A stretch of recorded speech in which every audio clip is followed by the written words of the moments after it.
ವಿಶ್ವಕ್ಕೆ ದೊಡ್ಡ ಆತಂಕವನ್ನ ತಂದಿತ್ತು ಇರಾನ್ ಮತ್ತು ಇಸ್ರೇಲ್ನ ಸಂಘರ್ಷ ತೀವ್ರ ಸ್ವರೂಪವನ್ನ ಪಡೆದುಕೊಳ್ತಾ ಇದ್ದ ಹಾಗೆ ಅದಕ್ಕೆ ಅಮೆರಿಕ ಎಂಟ್ರಿ ಆಯಿತು.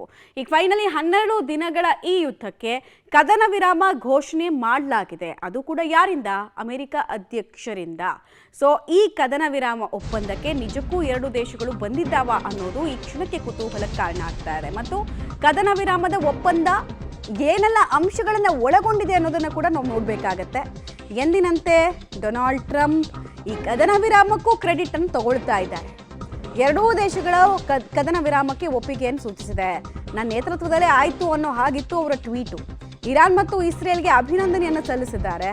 12 ದಿನಗಳ ಯುದ್ಧ ಮುಗಿದಿದೆ ಅಂತ ಅಂದಿದ್ದಾರೆ. ಮೊನ್ನೆನೂ ಇದು ಶಾಂತಿಯ ಸಮಯ ಅಂತ ಅಂದ್ರು. ಈಗ ಜಗತ್ತು ಶಾಂತಿಯಿಂದ ಇರ್ಬೋದು, ಶಾಂತಿ ಸಮಯ ಅಂತೆಲ್ಲ ಮೊನ್ನೆ ಅಟ್ಯಾಕ್ ಮಾಡಿದ ಬಳಿಕ ಹೇಳಿದ್ರು.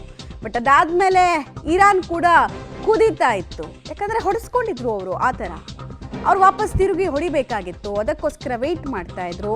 ನಿನ್ನೆ ಅವರು ಅಮೆರಿಕದ ವಾಯುನೆಲೆಗಳು ಎಕ್ಸ್ಪೆಕ್ಟೆಡ್ ಇತ್ತು. ಇದು ಯಾವಾಗ ಅಮೆರಿಕ ಎಂಟ್ರಿ ಆಯಿತು, ಅಮೆರಿಕ ಅಟ್ಯಾಕ್ ಮಾಡ್ತು, ಅವಾಗ ಅಮೆರಿಕದ ವಾಯುನೆಲೆಗಳನ್ನು ಟಾರ್ಗೆಟ್ ಮಾಡಿಕೊಂಡು ಇರಾನ್ ಕೂಡ ಕ್ಷಿಪಣಿಗಳನ್ನು ಹಾರಿಸುತ್ತೆ ಅನ್ನೋ ಎಕ್ಸ್ಪೆಕ್ಟೇಷನ್ ಇತ್ತು. ಅದೇ ರೀತಿ ದಾಳಿ ಆಯಿತು. ಬಟ್ ಯಾವುದೇ ಪ್ರಾಣಹಾನಿ ಸಂಭವಿಸಲಿಲ್ಲ. ಆಮೇಲೆ ಹೇಳ್ಕೊಳ್ಳೋ ರೀತಿ ಡ್ಯಾಮೇಜ್ ಆಗಲಿಲ್ಲ. ಕಾರಣ ಅದನ್ನು ಆಕಾಶದಲ್ಲಿರಬೇಕಾದ್ರೆ ಇಂಟರ್ಸೆಪ್ಟ್ ಅಂದರೆ ಹೊಡೆದುರುಳಿಸುವಂತಹ ಕೆಲಸವನ್ನು ಮಾಡಲಾಗಿದೆ ಅಮೆರಿಕಾದಿಂದ ಕೂಡ. ಬಿಕಾಸ್ ಅವ್ರದ್ದು ಸ್ಟ್ರಾಂಗ್ ಏರ್ ಡಿಫೆನ್ಸ್ ಸಿಸ್ಟಮ್ ಇದೆ.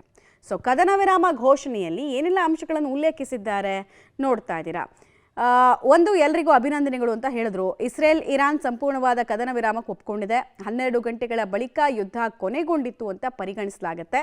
ಇರಾನ್ ಇಸ್ರೇಲ್ ಎರಡೂ ದೇಶಗಳು ಕದನ ವಿರಾಮವನ್ನು ಪ್ರಾರಂಭ ಮಾಡ್ತಾ ಇದೆ. 12ನೇ ದಿನದ ಯುದ್ಧದ ಅಧಿಕೃತ ಅಂತ್ಯವನ್ನು ಜಗತ್ತು ಸ್ವಾಗತಿಸುತ್ತೆ. ಕದನ ವಿರಾಮದ ಸಮಯದಲ್ಲಿ ಎರಡೂ ಕಡೆಯವರು ಶಾಂತಿಯುತ ಮತ್ತು ಗೌರವಯುತವಾಗಿ ಕಾಣ್ತಾರೆ. ಎಲ್ಲರೂ ಕೂಡ ಅಂದರೆ ಪರಸ್ಪರ, ಅದು ಆ್ಯಕ್ಚುಲಿ ಪರಸ್ಪರ ಎರಡೂ ದೇಶಗಳು ಇಬ್ಬರನ್ನೂ ಕೂಡ ಗೌರವಯುತವಾಗಿ ಕಾಣಬೇಕು ಅಂತ ಅದು ಒಪ್ಪಂದದ ಭಾಗ ಅಂತ ಇವರು ಹೇಳ್ತಾ ಇದ್ದಾರೆ. ಇಸ್ರೇಲ್ ಇರಾನ್ ಎರಡೂ ದೇಶಗಳಿಗೂ ಅಭಿನಂದನೆ ಸಲ್ಲಿಸ್ತೀನಿ. ಈ ಯುದ್ಧವನ್ನು ನಿಲ್ಲಿಸಿದ್ದಕ್ಕೆ, ಶಕ್ತಿ, ಧೈರ್ಯ ಮತ್ತು ಬುದ್ಧಿವಂತಿಕೆ ತೋರಿಸಿದ್ದಕ್ಕೆ ಎರಡೂ ದೇಶಗಳನ್ನು ಅಭಿನಂದಿಸ್ತೀನಿ. ಇಷ್ಟು ವರ್ಷಗಳ ಕಾಲ ನಡಿಬಹುದಾದ ಯುದ್ಧ ಅಂದರೆ ತುಂಬ ವರ್ಷಗಳ ಕಾಲ ನಡಿಬಹುದಾದಂತಹ ಯುದ್ಧವನ್ನು ಭಾಳ ಕಡಿಮೆ ಸಮಯದಲ್ಲೇ ಮುಗಿಸ್ಬಿಟ್ಟಿದ್ದೀವಿ, ಅದರದ್ದು ಕ್ರೆಡಿಟ್ ನನಗೆ ಕೊಡಿ ಅಂದಂಗಿತ್ತು ಡೊನಾಲ್ಡ್ ಟ್ರಂಪ್ ಅವರ ಟ್ವೀಟಿನ ಸಾರಾಂಶ. ಒಟ್ಟಿನಲ್ಲಿ ಜಗತ್ತಲ್ಲಿ ಈಗ ಎಲ್ಲ ಹಿಮ್ಮುಖವಾಗಿ ಎಲ್ಲಿ ಜಗತ್ತು ಚಲಿಸುತ್ತೋ ಅನ್ನುವಂತಹ ಭಯ ಎಲ್ರಿಗೂ ಇತ್ತು. ಎಲ್ರಿಗೂ ಆರ್ಥಿಕತೆಯ ಪೆಟ್ಟದು. ಹೀಗಾಗಿ ಆ ಭಯ ಕ್ಷಣಕಾಲ ದೂರ ಸರಿದಂಗಾಗಿದೆ. ಬಟ್ ಕಾರ್ಮೋಡ ಇದ್ದೇ ಇದೆ. ಯಾಕಂದರೆ ಇದನ್ನು ಎರಡೂ ದೇಶಗಳು ಅಧಿಕೃತವಾಗಿ ಹೇಳಬೇಕು. ಹೌದು, ನಾವು ಕದನ ವಿರಾಮಕ್ಕೆ ಒಪ್ಪಂದಕ್ಕೆ ಸಹಿ ಹಾಕಿದ್ದೀವಿ ಅಂತ ಇಬ್ಬರೂ ಹೇಳಬೇಕು. ಅಫಿಷಿಯಲ್ ಅನೌನ್ಸ್ಮೆಂಟ್ ಆಗಬೇಕು. ಅದಾಗಿಲ್ಲ ಇನ್ನು. ಡೀಟೇಲ್ಸ್ ಕೊಡ್ತಾರೆ ಶಬೀರ್.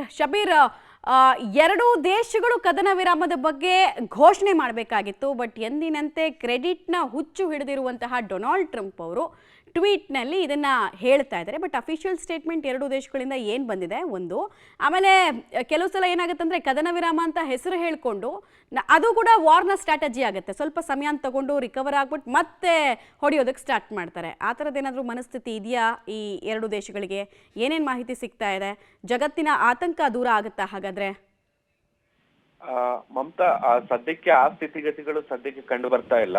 ಅಮೆರಿಕದ ಅಧ್ಯಕ್ಷ ಡೊನಾಲ್ಡ್ ಟ್ರಂಪ್ ಈಗ ಎರಡೂ ದೇಶಗಳ ನಡುವೆ ಕದನ ವಿರಾಮ ಘೋಷಣೆಯಾಗಿದೆ ಅನ್ನುವಂತ ನಿಟ್ಟಿನಲ್ಲಿ ಸಾಮಾಜಿಕ ಮಾಧ್ಯಮಗಳಲ್ಲಿ ಮಾಹಿತಿಯನ್ನು ಹಂಚಿಕೊಳ್ಳುವಂತ ಕೆಲಸವನ್ನ ಮಾಡಿದ್ದಾರೆ.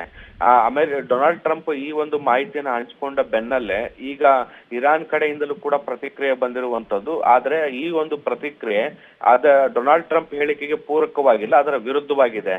ಅಂದ್ರೆ ಈವರೆಗೂ ಯಾವುದೇ ರೀತಿಯಾದಂತ ಕದನ ವಿರಾಮದ ಒಪ್ಪಂದಗಳು ಆಗಿಲ್ಲ. ಇರಾನ್ ಯಾವುದೇ ಕದನ ವಿರಾಮದ ಒಪ್ಪಂದಕ್ಕೆ ಇನ್ನೂ ಕೂಡ ಒಪ್ಪಿಕೊಂಡಿಲ್ಲ ಅನ್ನುವಂತ ನಿಟ್ಟಿನಲ್ಲಿ ಸ್ಪಷ್ಟನೆಯನ್ನು ಕೊಡುವಂತ ಕೆಲಸವನ್ನ ಈಗ ಇರಾನ್ ಮಾಡಿರುವಂತದ್ದು.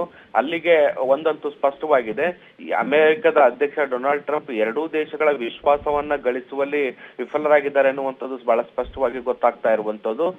ಒಂದ್ ರೀತಿ ಪ್ರಚಾರದ ಹುಚ್ಚಿಗೆ ಅಮೆರಿಕ ಬಿದ್ದಂತೆ ಕಾಣಿಸ್ತಾ ಇದೆ, ಅಥವಾ ಶಾಂತಿ ದೂತನಾಗಿ ಕಾಣಿಸ್ಕೊಳ್ಳಿಕ್ಕೆ ಪ್ರಯತ್ನ ಪಡುವಂತಹ ಸಾಧ್ಯತೆಗಳು ಕೂಡ ಕಂಡು ಬರ್ತಾ ಇದೆ. ಯಾಕೆಂದ್ರೆ ಭಾರತ ಮತ್ತೆ ಪಾಕಿಸ್ತಾನದ ವಿಚಾರದಲ್ಲೂ ಕೂಡ ಇದೇ ರೀತಿಯಾದಂತಹ ಪ್ರಯತ್ನವನ್ನ ಮಾಡಿತ್ತು. ಎರಡೂ ದೇಶಗಳು ಅಫಿಷಿಯಲ್ ಆಗಿ ಘೋಷಣೆ ಮಾಡೋದಕ್ಕಿಂತ ಮುಂಚೆ ಅಮೆರಿಕ ತಾನೇ ಇದರ ಮಧ್ಯಸ್ಥಿಕೆ ವಹಿಸಿದೀನಿ ಅನ್ನುವಂತ ನಿಟ್ಟಿನಲ್ಲಿ ಬಿಂಬಿಸಿಕೊಳ್ಳುವಂತ ಪ್ರಯತ್ನ ಮಾಡಿತ್ತು. ಈಗಲೂ ಕೂಡ ರಷ್ಯಾ ಮತ್ತೆ ಇಸ್ರೇಲ್ ಮತ್ತೆ ಇರಾನ್ನ ಯುದ್ಧದ ಸಂದರ್ಭದಲ್ಲೂ ಕೂಡ ಇದೇ ರೀತಿಯಾದಂತಹ ಪ್ರಯತ್ನಗಳನ್ನ ಮಾಡಿ ಹಿಂದೆ ಕೂಡ ಪೇಚಿಗೆ ಸಿಲುಕಿದ್ದು. ಮತ್ತೆ ಈಗ ಅಂಥದ್ದೇ ಒಂದು ಪ್ರಯತ್ನವನ್ನ ಮಾಡಿ ಡೊನಾಲ್ಡ್ ಟ್ರಂಪ್ ಇಕ್ಕಟ್ಟಿಗೆ ಸಿಲುಕಿದ್ದಾರೆ. ಈಗ ಇರಾನ್ ಇದಕ್ಕೆ ವಿರುದ್ಧವಾದಂತ ಹೇಳಿಕೆಯನ್ನು ಕೊಟ್ಟಿದೆ. ನಾವು ಕದನ ವಿರಾಮಕ್ಕೆ ಒಪ್ಕೊಂಡಿಲ್ಲ ಅಂತ ಹೇಳಿದೆ ಮಮತಾ. ಓಕೆ ಶಬೀರ್, ಹಾಗೆ ಸಂಪರ್ಕದಲ್ಲಿರಿ. ಆಮೇಲೆ ಈ ಕದನ ವಿರಾಮದ ಆಬ್ಜೆಕ್ಟಿವ್ಗೆ ಬರಬೇಕು ಅಂದರೆ ಒಂದು ಲಾಂಗ್ ಟರ್ಮ್ ಸೆಟಲ್ಮೆಂಟ್ಗಳೆಲ್ಲ ಆಗಬೇಕಾಗತ್ತೆ. ಏಕಾಏಕಿ ಎರಡು ದೇಶಗಳ ಮಧ್ಯೆ ಯುದ್ಧ ನಡಿಬೇಕಾದ್ರೆ ಇನ್ನೊಂದು ದೇಶ ಬಂದು ಅದನ್ನು ಘೋಷಣೆ ಮಾಡಿಬಿಡೋಕ್ಕಾಗಲ್ಲ. ಆಮೇಲೆ ಇದು ಹೆಂಗೆ ತೋರಿಸ್ಕೊಳ್ಳುತ್ತೆ ಅಮೆರಿಕ ಅಂದರೆ, ಯಾವುದೇ ಎರಡು ದೇಶಗಳು ಯುದ್ಧ ಸ್ಟಾರ್ಟ್ ಮಾಡಲಿ, ಬಟ್ ಎಂಡ್ ಮಾಡೋದು ನಾವೇ ಇಲ್ಲಿ ಶಾಂತಿಯನ್ನು ಸಾರುವಂತಹ ಪ್ರತಿಪಾದಕರು ಅಂತ ತೋರಿಸ್ಕೊಳ್ಳುತ್ತೆ. ಅದೆಲ್ಲ ಸುಳ್ಳು. ಯಾಕಂದರೆ ಬೆಂಕಿ ಹಚ್ಚೋದು ಅವರೇ, ಬೆಂಕಿ ಆರಿಸೋದು ಅವರೇ. ಆಮೇಲೆ